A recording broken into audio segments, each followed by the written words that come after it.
दस्तक में चर्चा आप इस बात पर देख रहे हैं कि बिहार में होगा क्या कल क्या जीतन राम मांझी रहते हैं मुख्यमंत्री या फिर नहीं नीतीश कुमार एक बार फिर बिहार के मुख्यमंत्री की कुर्सी पर बैठेंगे। हमारे साथ इस वक्त बीजेपी के राष्ट्रीय प्रवक्ता शहनवाज हुसैन, जनता दल यूनाइटेड के नेता पीके साही और साथ ही आरजेडी सांसद राजेश रंजन यानी कि पप्पू यादव जी जुड़े हुए हैं।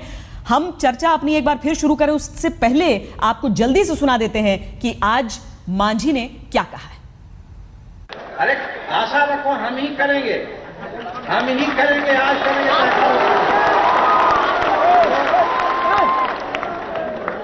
यही है, अपने विधायकों को जरूर आप समझाने का प्रयास कीजिए कि जब गरीबों की बात हो रही है और गरीबों की संख्या 80% है, तो आप मंत्री बनने के लिए अगर जाना चाहते हैं तो जीतन मांझी के पास भी मंत्री का बहुत सा पद है, आइए हम मंत्री बना देंगे। शांतिपूर्वक रह करके अपने विधायकों के सामने गांधीगिरी जा करके कीजिए, उनके घर पर अनुरोध कीजिए कि क्या कारण है कि आप इस तरह से जीतन मांझी का विरोध कर रहे हैं। और जब ठीक कहा है अर्जुन भाइयों ने कि जीतन मांझी के बारे में जो काम है न सिर्फ बिहार में, भारत के अन्य राज्यों में, और हाल में दिल्ली गए थे तो 3-4 बार कनाडा, इंग्लैंड, अमेरिका के लोग भी जमात समझ रहे हैं कि जीतन मांझी क्या कर रहा है। पप्पू यादव जी, वैसे सबसे बड़ी वजह क्या है जीतन राम मांझी के समर्थन की? कुछ दिनों पहले हमने सुन लिया था कि किस तरीके से उन्होंने कमीशन का जिक्र कर दिया था कि कमीशन उन्हें भी ऑफर किया जाता है। आज देखिए उन्होंने कहा कि मंत्री बनना है तो आ जाओ, जो भी विधायक आएगा उसको मंत्री पद भी दिया जा सकता है। तो इन सारी चीजों में आपका समर्थन आखिर आधार क्या है आपका, कि पार्टी को छोड़कर, पार्टी की लाइन छोड़कर आप समर्थन के लिए हैं? नहीं, पार्टी को छोड़ के सवाल ही नहीं उठता है। जो मेरे पार्टी का विचारधारा है, मेरा आधार वही है। जो हमारे नेता के जो गरीबों की विचारधारा है और जो कर्पूरी ठाकुर स्वर्गीय जगदेव बाबू की जो विचारधारा, जमात नहीं बचेगी। आप किसके साथ जाओगे? आप पहले लालू यादव को समाप्त किया, आपने पिछड़ा आगरा को झगड़ा लगाया, फिर पिछड़े में अति पिछड़ा किया, फिर दलित महादलित किया, अल्पसंख्यकों में आपने अलग अलग किया। एक तरफ आप अंबेडकर कहते हैं संगठित हो और दूसरी तरफ दलित महादलित, ये सारी साजिश अलग अलग करने की। और लालू यादव कैसे कमजोर हो, कैसे सामाजिक न्याय की ताकत कमजोर हो नीतीश जी के? नहीं, वही बात तो मैं कह रहा हूं, सामाजिक न्याय की ताकत के लिए इन्होंने जाति को बांटा ना, और सामाजिक न्याय को कमजोर किया। और मेरा कहना है कि जमात कैसे बचेगी? इन्हीं लालू यादव जी को ललन सिंह जी ने कोर्ट में एफिडेविट करके सजा करवाया। और हमारे जो पीके साही साहब हैं, इनको तो सम्मान तक नहीं दिया जाता है बेचारे को। इनका जो स्ट्रक्चर है, इनको तो अलग थलग रख दिया गया। इतने बड़े स्ट्रक्चर को वहां किसी का नहीं है। रात भर रोते रहते थे लालू यादव जी। और जो स्थिति 8 सालों में थी, 32,000 यादव और पिछड़े और अल्पसंख्यक मारे गए, जेल में वो लोग बंद हुए, संपत्ति जब्त हुई 90% उन लोगों की, और 8,000 विजिलेंस में छोटे अफसर गरीब लोग को डिस्चार्ज कर दिया गया, जिसमें 7,500 गरीब लोग थे। तो लगातार जिस तरीके से समाज में जो अलग थलग किया गया, आपकी राय स्पष्ट है। बिहार को राजनीतिक प्रयोगशाला देश की अगर कहा जाता है तो यूं ही नहीं कहा जाता है। लेकिन पीके साही जी, एक सवाल मेरे मन में जरूर उठ रहा है, वो ये कि आप लोग आहत हैं इस बात से कि मांझी ने आपके साथ छल किया, शायद बीजेपी की शह पे, आपका ये कहना है। लेकिन क्या छल जेडीयू की तरफ से नहीं हुआ? बिहार की जनता ने आखिर किसे मैंडेट दिया था? एक संयुक्त मैंडेट था बीजेपी और जेडीयू की सरकार को और नीतीश कुमार के नेतृत्व को। पहले आपने अपनी सहयोगी पार्टी को छोड़ा देश की राजनीति को देखते हुए, उसके बाद नीतीश कुमार ने कुर्सी छोड़ी, जैसा कि आपने बताया कि वो खुद अपने आधार पर, विधायकों की उसमें कोई भूमिका नहीं थी। तो ये छल तो बिहार की जनता से जेडीयू ने भी किया है। जी नहीं श्वेता जी, देखिए, हम लोग समय रहते चेत गए। आज भारतीय जनता पार्टी के जितने एलाइज हैं, चाहे वो शिवसेना हो, चाहे वो अकाली दल हो, उनकी क्या गति हो रही है ये पूरे देश के सामने है। और इसलिए हम लोग सौभाग्यशाली हैं कि हम लोग समय रहते भारतीय जनता पार्टी के इस गेम प्लान को समझकर और उनसे अलग हो गए। श्री पप्पू जी तो गैर सांप्रदायवाद, 17 साल बाद श्री पप्पू जी तो गैर सांप्रदायिक धारा की उपज हैं। और अफसोस यह है कि वो इन सांप्रदायिक शक्तियों की गोद में जा बैठे हैं। शहनवाज जी नहीं, अल्पसंख्यक प्रेम की बात कर रहे थे। पप्पू जी अभी सुन लीजिए मेरी बात। आप अपने भाई पर आरोप ना लगाएं। आप जानते हैं कि सदन में विपक्ष का नाम पप्पू यादव है। श्री शाहनवाज जी तो अभी अल्पसंख्यक प्रेम की बात कर रहे थे। भारतीय जनता पार्टी अल्पसंख्यक प्रेम की बात करे, इससे बड़ा छलावा देश के सामने हो नहीं सकता। 9 महीने की सरकार में श्री आदरणीय श्री नरेंद्र मोदी जी की 9 महीने की सरकार में क्या क्या नहीं हुआ। धर्मांतरण, चर्चों पर हमले, मतलब कोई ऐसा कृत्य नहीं है जिससे कि संप्रदायवाद को बढ़ावा मिले। ऐसा कोई चीज इन्होंने उठा नहीं रखा। और श्री शाहनवाज जी स्वयं बड़े अच्छे आदमी हैं, पता नहीं कहाँ गलत। पीके साई साहब आप बड़े भाई हैं। पीके साई साहब आप बड़े भाई हैं। मैं जानना चाहूंगा, आप बड़े भाई हैं, जानना चाहूंगा कि कुछ दिन पहले नेताओं ने, शरद जी और अन्य नेताओं ने कहा था कि बीजेपी अच्छा है, नरेंद्र मोदी खराब है।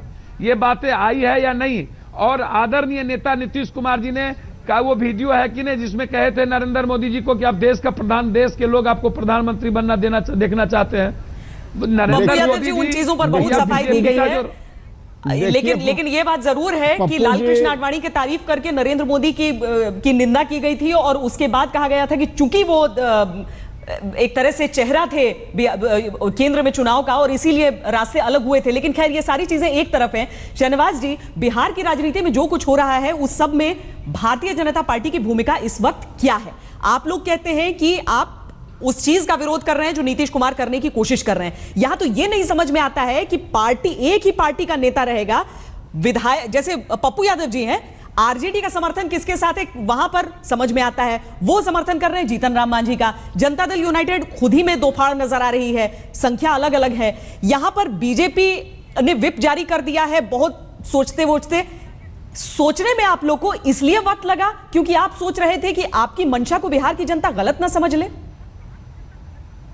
देखिए, हमारी पार्टी जो है वो नीतीश कुमार जी की पार्टी की तरह तो नहीं है ना कि वो जो है एक वहां तो एक व्यक्ति निर्णय करते हैं। हमारे यहाँ लोकतांत्रिक तरीका है, कंसल्टेंट सबसे कंसल्ट करना पड़ता है। विधायकों से बातचीत करके निर्णय किया। तरीका सवाल यह है कि जदयू के अंदर जदयू के अंदर मैंने कहा ना, मैं शाही जी बोल रहे थे, मैं तो सुन रहा था।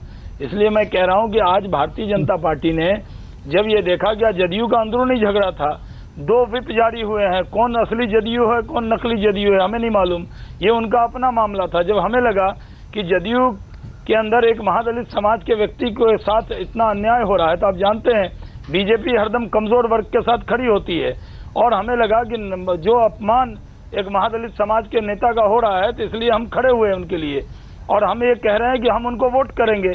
और हमने ये साफ तौर पे कह दिया। मैंने प्रवक्ता के तौर पर दिल्ली में जब भी प्रेस की, तो जब भी आप लोगों ने सवाल किए, हमने कहा on the floor of the house तय करेंगे। आज विधायक दल की बैठक की और हमने कह दिया कि हम जीतन राम मांझी जी को सपोर्ट करेंगे। कई बार कई बिल होते हैं पार्लियामेंट में, कई चीजों की होती है, तो उस पर सत्ता पक्ष के साथ वोट करते हैं या विपक्ष में वोट करते हैं। तो हमने तय किया कि हम वोट करेंगे एक कमजोर व्यक्ति के साथ। इसमें क्या अन्याय है? जदयू अपना घर संभाल नहीं पाता है, इल्जाम बीजेपी पे आयद करता है। अपने घर को मजबूत रखिए ना, मेरे पार्टी को कहां तोड़ पा रहे हैं आप?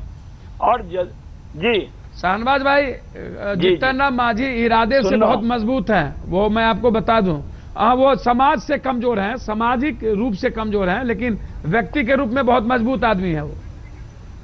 पप्पू यादव जी, आप लालू यादव का भी नाम बार बार ले रहे हैं, लेकिन लालू यादव जी की क्या स्टैंड है इस पूरे मामले में?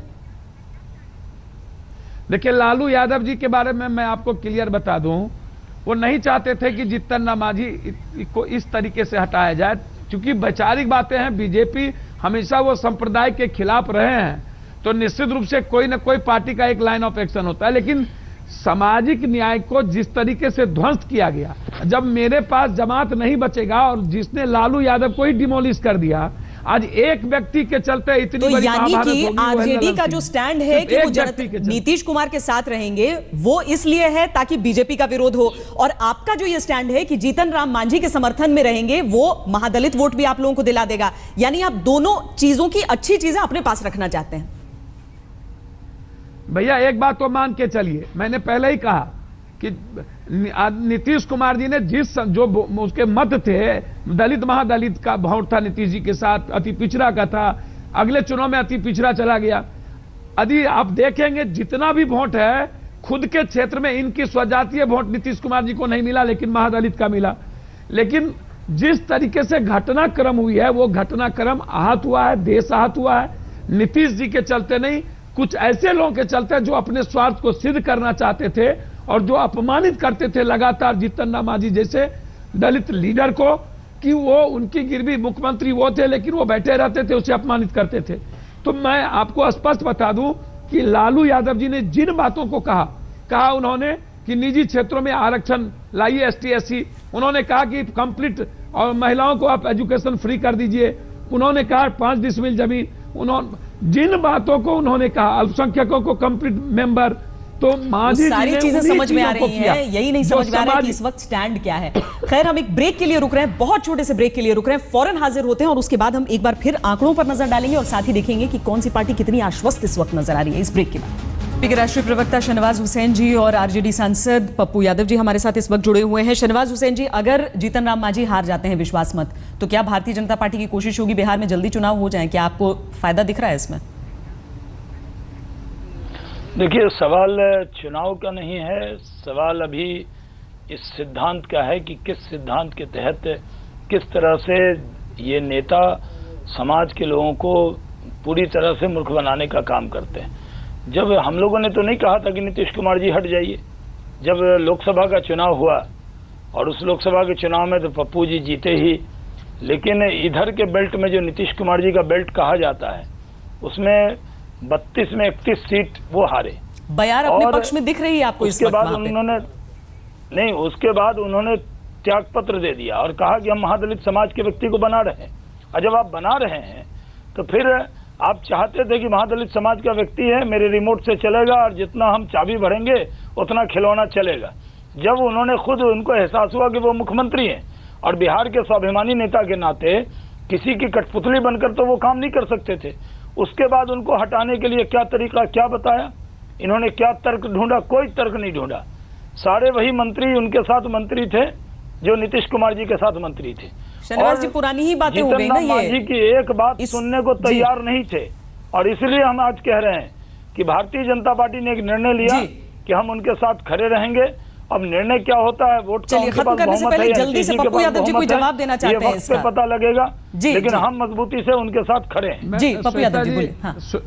श्वेता जी हजारों साल पहले एकलव्य की घटना घटी थी और महाभारत हुआ था, और हमको लगता है कि पुनः किसी एकलव्य का वध न हो रहा हो। अंगूठा ऐसा नहीं कि बहुत बड़ा महाभारत इस बिहार में।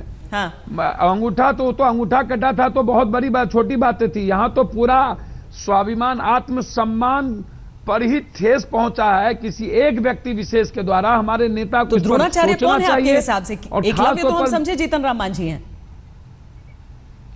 जी।